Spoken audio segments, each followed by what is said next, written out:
So in this video, I'm first going to analyse Alvaro Fernandez's performance against Barcelona in the Champions League last night, before I go through his FB Ref reports this season, in both the Champions League and the Primera Liga, and then towards the end of the video I'll break down some tactical ideas for how I think he could improve Amorim's system both offensively and also defensively. So less than 2 minutes into the game, and we saw Alvaro Fernandez's offensive qualities on full display. Benfica go long from the defensive third, and you can see in the bottom right corner, Fernandez is starting in a deep position on the left flank, and as Benfica regain possession on the halfway line, you can see Fernandez is moving forward down the left side, and this is where he can be a massive asset for Amorim's Manchester United, particularly against sides who defend using a back four, even more against a narrow back four like Barcelona's. As when Thomas Orejo, the Benfica right back, receives possession, because Fernandez has pushed forward down the left side, moving ahead of the Barcelona midfield line, the switch of play out to that side is on, and due to Benfica using a narrow front four, Barcelona's back four is forced to shift over, with Koundé picking up a central position infield close to Orejo on his inside, due to Benfica's left winger Schneiderup taking up this narrow position in the front four, and so there's a massive amount of space for the switch of play, and when Orejo plays his exceptional pass, you can see Fernandez has the athleticism to break in behind down the outside of Koundé, racing onto the pass. However, Koundé's pace allows him to eat up the ground and get across to close down Fernandez. But also in the centre, you can see that Benfica have a 3v2 against the two Barcelona centre backs stemming from the narrow positioning of Schneiderup. And so as the ball is bouncing for Fernandez, if he is going to maximise the opportunity, he has to try to get across into the box around the penalty spot as quickly as possible. And this is where we see the benefits of not just having a left footer on the left side pushing forward from fullback or wing back, but also someone who has the athleticism to eat up the ground and also deliver a quick cross. See, if this is Dalot playing at left wing back for United, whilst we have seen him put in some good crosses with his left foot, most likely he has to take a touch here and probably look to cut back onto his right. But even someone like Dorgu, for example, I don't think he's able to deliver a first time cross as accurately with the perfect weight as Fernandez is able to do here, as the cross he's able to feed into the path of Pavlidis is genuinely an elite level piece of play from Fernandez, allowing Pavlidis to finish it first time, and Fernandez picks up the assist. But he wasn't just impressive in terms of getting the assist, as I thought he was exceptional throughout the game, and not just defensively either. Here we see he receives possession on the edge of the Benfica defensive third, and Koundé is pushed up immediately to apply pressure. Now in this situation you'd assume that he only has two viable options, because there's a massive space between the Benfica midfield double pivot and the forward line, meaning there's literally no one in field for Fernandez to find with a progressive pass, and so his only two options are either to play the square pass inside into the central midfielder on the edge of the Benfica box, which is exactly where Barcelona want him to play the pass, so Gavi can immediately apply pressure, or he can go for a less risky pass down the line. But even then, with Orejo pushing up onto Schneiderup's back, he's going to end up isolated on the left flank, and most likely lose possession. However, once again, Fernandez shows he's capable of elite level pieces of play. But before I break down exactly what he does, a quick reminder, I do have an in-game Instagram group chat where we do have analysis and discussion throughout all the Manchester United games. I'm also writing a tactical ebook, so if you are in the group chat when that ebook is released, you will get it for free, which will work out a bit cheaper than if you were to just buy it outright. So if you do want to sign up for that, I'll leave my Patreon linked in all the usual places, the description, comment section, as well as the eye above. So in this situation, rather than rushing for a sub-optimal pass, he instead has the composure and technical ability to hold on to the ball and wait for a better passing option to open up, and he does this with a disguised turn, shaping like he's going to go down the line before coming back inside, wherefrom he's now surrounded by three Barcelona players. And now he doesn't even really have the option of playing the pass back in field, and so instead he calmly turns again, now playing the pass down the line from where he's able to accelerate in field, looking to receive the 1-2, wherefrom if he receives the ball, he's got the space to now carry the ball and progress the ball into the middle third. Now in this next example, Yamal receives the ball facing his own goal, close to the touchline, and Fernandez shows his front foot defending to take advantage of this, being assertive and aggressive when applying the pressure, and managing to make a tackle against one of the best right wingers in world football. But he doesn't stop there, as he has the athleticism and ball carrying ability to race away from Yamal and get into this position, driving into the final third with the two Benfica forwards in the centre, and when he gets a few yards from the edge of the box, he's in a pretty difficult position, as with the Barcelona defensive line sitting pretty high towards the edge of the box and Caicedo cutting the passing lane to the edge of the box, Fernandez has to deliver an incredibly intricate cross to find the player in the centre, and he's able to do this with a perfectly weighted and accurate curling cross, which may even be better than the cross free's assist, once again creating a high value chance inside of the box that really should have led to another goal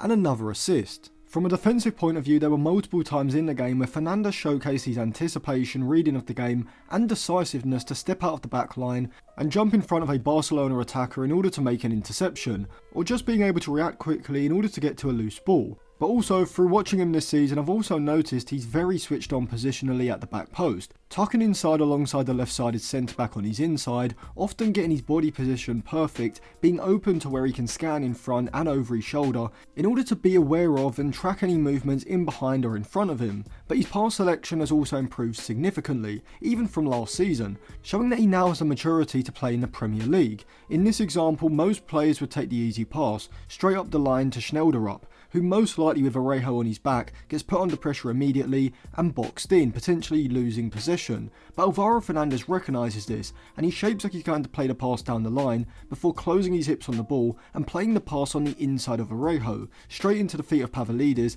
who now has the opportunity to lay the ball off for Schneiderap, who's spun inside, giving Benfica a significantly better chance of progressing the ball into the Barcelona half than if Fernandez had initially played the simple pass down the line. But Fernandez also has a great passing range as well, as here he first drives past Koundé into the space in the centre of the pitch, and as he approaches the Barcelona midfield line, you can see not only is he surrounded, but with Pavlidis having dropped off from the centre-backs, he also doesn't have a forward passing option through the centre, but he manages to retain possession with a fantastic switch of play, allowing Benfica to now progress the ball into the Barcelona half, and now Fernandez can carry on his run through the centre. And we can see how good Alvaro Fernandez's progressive passing and carrying is from his FB Ref report, both in European competitions and in the Primera Liga, as in the Europa and Champions League over the past 365 days. When compared against every other fullback in Europe's top 5 leagues, Fernandez ranked around the low to mid 70th percentiles for most of his chance creation, progressive passing and pass completion metrics. But maybe even more impressively, he also ranks in the mid 90th percentiles for his switches of play,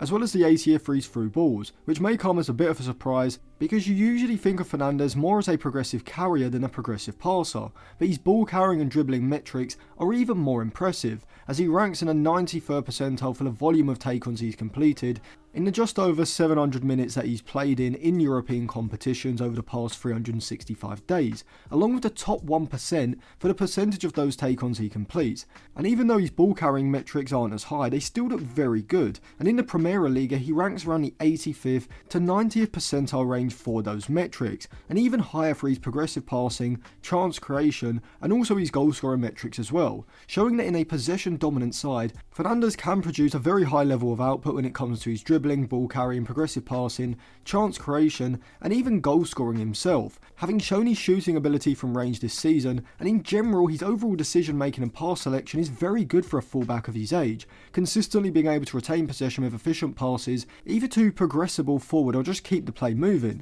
However, his weakness at the moment is his 1v1 defending, as over the past 365 days he ranks in the bottom 1% for the percentage of dribblers he has tackled with just 35%, although he ranks in the top 1% for his interceptions, which lends itself to my point that Fernandez's reading of the game, front foot defending and positioning is all excellent. However, it should be said that this is only from 700 minutes and also only in European competitions, whilst other fullbacks are going to have their league seasons as well, so it is slightly skewed. And if you do look at the defensive part of his Primera Liga FB Ref report, neither metric are as extreme. And so whilst his 1v1 defending does need improvement, he does excel in terms of his front foot defending as well as his positioning at the back post, which I think works well in the wing back role with the extra security of another defender in the back line. But from a tactical point of view, Alvaro Fernandez would provide Ruben Amorim with an outlet on the left to use for ball progression purposes, and these are a few game models as examples. So let's say that United are in the build-up phase and initially look to move the ball down the right side with Mazraoui,